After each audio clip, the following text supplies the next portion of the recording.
Hey, Christian Hazel. I'm here to talk about some of the things I pack to go on Ultimate Adventure.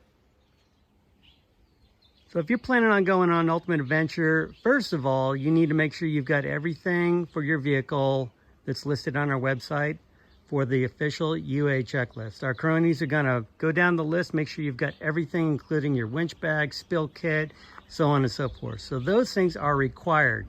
What I'm gonna do is kind of touch on mostly the things that are outside of that list. Things that you probably wanna make sure you have for your vehicle, for yourself, and more to the point, the things that probably you don't need. You don't want to show up with a whole Jed Clampett truck full of gear with stuff hanging off the side. So with that, we'll go with vehicle tools and equipment first. We do air up and down frequently, and there's not hardly ever a gas station where you can do it. So I run a power tank for quick air ups. And then if I've got a little more time to conserve the CO2 on the trail, I will run an electric compressor. You want to have this stuff yourself, though. You don't want to be planning on bumming off someone else, because sometimes we're on a limited timetable where we've got just enough time for everyone to air up themselves, and you don't want a big line of people waiting to use the same air hose. Moving on down, jumper cables, always a good idea, and jumper cables can also double as trail welder if you've got 2 sets of them and 2 batteries. To that end, welding rod, some good 7018 or whatever you like. And then I've got this little battery welding kit that I just whipped up myself. It's got, heavy duty leads, a brush. It's small, it's compact, and it's I got a slag hammer in there and a small little mask. We do have a lot of guys running onboard trail welders, especially Chris Durham, so you might not have to dig into that if Chris is around or any of the other guys, but it's good to have trail tools. You need to know exactly what could break on your vehicle. You want to have all your yoke nut sockets and stuff like that, specialty sockets, spanner wrenches. It's going to be different for every vehicle, so I won't go through all that right now. Obviously, your recovery gear, you want to have that stuff with easy reach. Your winch controller handy, accessible. I keep my winch controller in a different bag along with my air up tools, and on this particular vehicle it mounts right there where I can get to it easy. So that's kind of the key. If you have get into a bad spot, you don't want to be fumbling and messing waiting for someone to come kind of bail you out. Again, recovery points, that's on the checklist, but same token, you want them easily accessible. High lift jack or a jack of some sort. Spare fuel and water is always a good idea. We do have a minimum range that varies depending on the route. So usually it's in excess of 150 to 250 miles. So you're gonna want to have spare fuel handy. And we don't always get a chance to get ice, so an electric refrigerator is always a good idea. ARB or any of the Angle or any of the big brands, something you trust.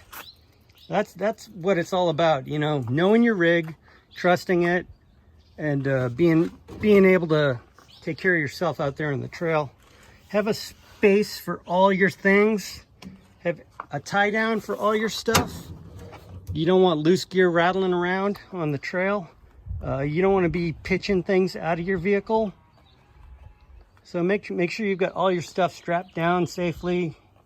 So in the event that you do roll over or just have a bad hop, you're not going to be spewing parts out onto the trail. So that's kind of more of the gear, more or less what I bring. As far as the camp gear, I'm kind of a minimalist, so I usually don't even bring a tent. So if it's going to be wet like in Alaska or in New England, I will bring a Camprite cot. That's just my preferred brand, but any kind of folding cot is really easy. You can leave your sleeping bag in it and just boom, you're done. You're set up camp, or you tear down camp real quick. I run a really small sleeping bag. It's worth the extra money to get a better one that's gonna keep you warm but still be small and packable. That's just my preference. And then I've got this camp kit here. I've got a story online about what's in this box. But, basically some MREs, some freeze-dried food, pan, single burner.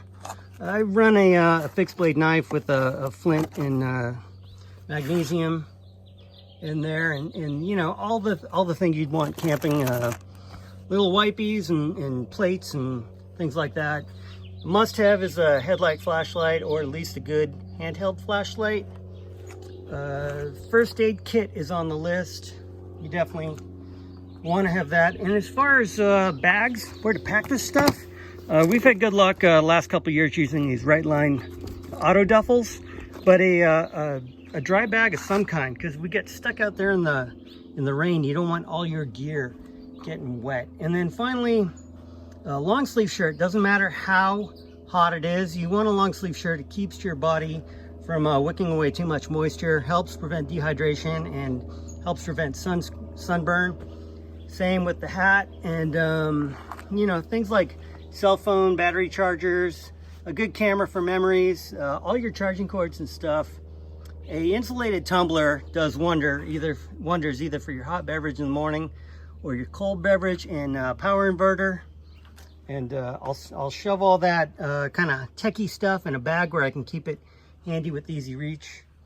And then I'll strap my my clothes and stuff down in the vehicle. So that's kind of in a longer video than I planned on making what I bring on UA. Everyone's gonna have a different list, but just make sure you know what your needs are, what your vehicle needs are, and that you are able to take care of yourself and your vehicle. And if you're able to help others, that's always a bonus. Hope to see you out there in the trail.